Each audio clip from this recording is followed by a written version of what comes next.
release of Wonder Woman, we now have 4 movies in the DCEU, or the DC Extended Universe, and that seems like the perfect time to make my first video ranking all 4 movies in the DCEU. Now, unlike the MCU, which every single movie in the MCU has a fresh rating on Rotten Tomatoes, the DCEU movies have kind of been all over the place on the Rotten Tomatoes score. So before I give my ranking, here's how Rotten Tomatoes has scored these movies. If you don't know, Rotten Tomatoes is an aggregate of a whole bunch of critics. So all the critics got together, and Suicide Squad has 25%. That means 25% out of critics, 1 out of 4 critics gave it a positive review, and that means 3 out of 4 did not. So it's in last place. Right above that is Batman v Superman with 27%. So only a few more critics gave that one a positive review than Suicide Squad. Then double that, and you get to Man of Steel, which has a 55% on Rotten Tomatoes. So that's still about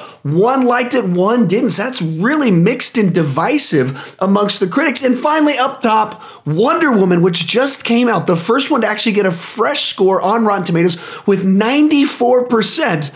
Or over 3 times the score of Suicide Squad. And so the DCEU is kind of all over the place with its movies. But before I go into my rating, how about you? Put your list down below in the comment section. I would love to hear from you. And there's only 4 of them, so go ahead and give some commentary, your thoughts on them. Because these ones are more divisive, a lot more divisive than the MCU movies. And so you might actually hate some of these and love some other ones. So I'd love to get a lively discussion going on. With that said, let's dive into my list and see how it ranks up with your list as well as the Rotten Tomatoes list.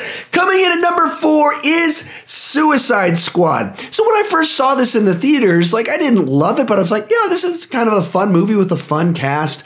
And then as I left the theater, as more time passed and the plot sunk in or lack of plot sunk in, and as I read more articles, I was like, wow, that movie has some problems. And then I rewatched it this past week, and it is a bad movie with a very likable cast. I believe it was Mark Ellis from Movie Talk said, I like the Suicide Squad. I do not like the movie Suicide Squad, and I would totally agree with that. The whole thing only works on any levels because the cast is so much fun. These characters are so much fun. But the plot is so bad. The way it's edited together is so bad. The way there's this montage of music is so bad. So much of this movie is like a train wreck, and then you read stories and rumors about how the movie was made, and apparently the director David Ayer only had 6 weeks to write the script, and you watch this movie, and you can tell because it doesn't fully know how to use all the characters. The plot is fairly incoherent. Amanda Waller, who's supposed to be this really smart but ruthless good guy that does bad things for the greater good, is here incompetent and therefore creates the threat in the movie, therefore is not just a person trying to do good, but is an incompetent fool that caused tons of people to die. I mean, there's so many problems with this movie. I was watching it with my wife, and I was timing it. I was we're 20 minutes into the movie, and they're still Amanda Waller is still reading files on people and introducing them. And then the Suicide Squad don't actually team up together until 45 minutes into the movie. I mean, this one is just a train wreck. It's so poorly written and put together. The only good thing about it is the cast. And you really could see how these characters with a different script, different plot, would be a really good, very interesting movie. But they are just tied down to a horrible script and a horrible idea for a story that the more you think about it, you go, what? Amanda Waller wanted military guy to fall in love with this woman, and then because they did this, the woman freed her brother, and because of that, then they set her free to stop the... What? It's shocking that this movie got made, that they greenlit it. They didn't say, we got to just delay because we've got to fix this script. It's really shocking if you just sit back and watch how incompetently put together the story is for this one. But like I said, the cast really is likable, so it's surprisingly watchable for how big of a train wreck this movie is. And the stuff where they've known each other for 3 hours, and one of the guys, you guys are my family. It makes no sense at all. So it comes in at number 4. And for me, it's very far at the bottom. It is 4, and then we jump up quite a bit. Hey guys, sorry for the interruption, but I wanted to talk real quick about something called MoviePass. MoviePass is the way I pay for all of the movies I go and see the theaters. Here's how it works. I pay $45 each month, and they send me a credit card. Whenever I want to go see a movie, I open up their app when I get to the theater, select the movie, they put the money on the credit card, and I can go and see the movie. There's a couple catches in that. You can only see any movie one time per month, and you can only see one movie per day. But if you go to the movies once per week, it pays for itself. Now, I go to the movies 2-3 times a week, so I pay would have like $150 worth of movie tickets, if not for MoviePass. It saves me a ton of money. Now, if you only go see 3 movies a month, not a good deal. But if you're like me and you see 5 or more movies, it pays for itself. I highly encourage you to use it. It works really easy. They got great customer service. If you want to sign up for it, use the link down below. It helps out my channel. If you just go to their website, it doesn't help my channel. So I wish you to help out my channel. Use the link down below. It really is a great service. If you go see 5 or more movies per month, I highly recommend it. With that said, let's get back to our video. Which brings me to number 3 on my list is Batman v Superman: Dawn of Justice. So a lot of people hated this movie. I've never been in that category. I liked it the first time I watched it, and then kind of as I looked at some of the criticism stuff, some of my excitement dropped a little bit. And then as I rewatched it, I learned to appreciate it again, especially with the extended cut that helps with some of the issues with the theatrical cut of the movie. But this is a movie that the big problem with it is it feels like it started as Man of Steel 2, and then they decided to add Batman into it, but they didn't cut Man of Steel 2. They still had Man of Steel 2, the plot line for that was going to be, does the world need Superman, that leads to Lex Luthor creating Doomsday.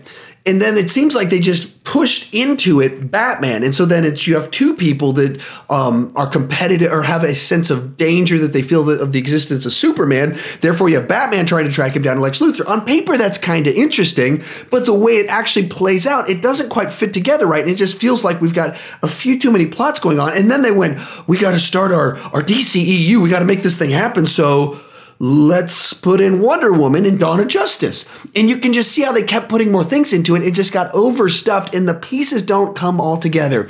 And that's problem number 1, is it feels like 3 different movies kind of crammed together. And any one of those movies probably would have been better than the movie we did get. Even if you only had 2 of those movies, it would have worked. But when it tries to be all 3 of those movies, the elements don't feel quite right. And you're not able to have that many different conflicts and different directions work together the way they wanted. So that's problem number 1. Problem number 2 is Zack Snyder, the director, seems to not value heroism. He doesn't like actual heroes. And so the movie becomes like a deconstruction of Superman and this exploration of, does the world need Superman? Not a bad question, actually a really interesting question in the right movie. But here, you take a character that the S stands for hope. That's like what the universe has established. That's what Superman is. He's a good guy that stands for hope. There's supposed to be a levity and joy to him. And this movie takes all of that out of Superman. There's none of the fun and the charm of Superman in this movie because from the get-go, as soon as he rescues someone, it was a setup. Then later there's a montage of him saving people intercut with footage of newscasters like, do we need a Superman? Why doesn't he save everyone? What about this? What about this? What about this? And it just robs the heroism, what that you want, the hope. And it's so cynical with a character that's not cynical. And so Zack Snyder, that I have no actual issues with Zack Snyder in general as a director. He's not, everything he does isn't great and he has weaknesses, but I really like a lot of what he does. But he's a bad fit for Superman. Maybe a good fit for Batman if you take the killing out of it, but he's a bad fit for Superman because Zack Snyder's cynical and Superman is hopeful. And then beyond that, the third problem with this movie is that it's the Zack Snyderified version of something. And it was like he wanted to put his stamp on things that didn't need his stamp put on them. We don't need Zack Snyder to turn Batman into the Punisher. So he's like 75% the coolest Batman we've ever had, like this really great interpretation, this dark, grizzled version of him that's older, more cynical, more brutal. and then 25% is the Punisher with machine guns mowing people down. And it's especially in the context of the previous cinematic universe, or the previous cinematic universe with, or just franchise, with the Nolan verse, where that was the big no-no. It feels really out of place to the general public. And like, you can find stuff where Batman has used guns before. It's not a first, and then he did kill people in Batman 89. However, it really is kind of well known that Batman is not a gun guy. And just to throw it in there haphazardly and having him kill people just haphazardly really messes with the character without adding something new into the mix. Now, I say all the problems with it. I actually really like this movie a pretty good bit. It's a movie that kind of tears me in so many directions because I really like almost all of the Batman stuff. If they just hadn't had him kill and use guns, I would have really, really liked it. But they did have him kill people, and so that led to some problems. Oh, hey, buddy. And so then other things kind of happen in this story that, like with having Lex Luthor so weird. You think they take the exact same movie and you have Bryan Cranston as Lex Luthor, and the movie's a lot better without having to make big changes, but they tried to put their spin on it. They tried to be clever with it. They tried to be interesting with it. And the consequence is that they didn't have a better idea to replace the obvious one. Obviously, everybody wanted Bryan Cranston, and that was a better idea than this weird, quirky, eat a Jolly Rancher version of Lex Luthor that doesn't really work. And so it's so frustrating for me because so many things did work, and I appreciate the ambition of the film, trying to do kind of this big story of Batman and, you know, just exploring the idea of what if there's these godlike creatures out there, I have to stop them. That's an interesting idea. The spectacle with Doomsday, that seemed like a good idea. The final product, so incredibly frustrating. So much so that a lot of people hate the movie or they're just incredibly disappointed by it. And I can't blame it. But that brings us to number 2 on my list, and that is Man of Steel. I'm still to this day kind of shocked that its Rotten Tomatoes score is 55%. Not that I understand why a percentage of people don't like it, but I still see this as a movie that like would be like a 75%. We're still a significant majority of people would like this movie, but a lot of people don't. And so it's once again, Zack Snyder directed this movie, and Zack Snyder's not a very good fit for Superman, generally speaking, for what I mentioned before of Zack Snyder is very cynical and Superman is very hopeful. And you see that in this movie, but I believe, for me, they crafted a very good and compelling new interpretation of Superman. We got something we haven't seen before. They didn't just do a rehash of Richard Donner's Superman, and that's a good thing. And they went a little bit too weird for my taste. Some of the Krypton and the Codex and the Genetic Code, and you've been predetermined. Some of that got it's so bogged down in its own mythology and jargon that the overly sci-fi elements of it didn't particularly work for me. But the overall scope of it and the feel of it, I love Henry Cavill in the role. When there are scenes between Henry Cavill and Amy Adams, I think some of those are really good when they actually have dialogue when they're being interrogated. I really like that. And I was like, they showed that in the trailer, and I was thinking, that's going to be a great scene. And the scene is 5 seconds longer than what's in the trailer, and that was really disappointing to me. And it's a movie that I think they were trying...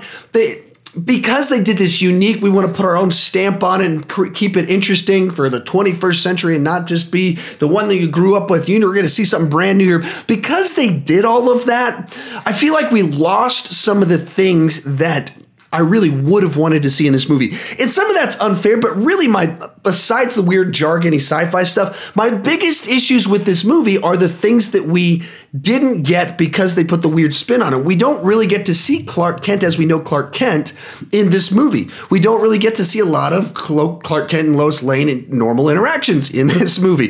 There's a bunch of things that are tropes of Superman that are the distinctive things that you want in a Superman movie that aren't here because they gave us this other thing. I like that other thing, but I just really wish they could have given us a little bit more of what they wanted.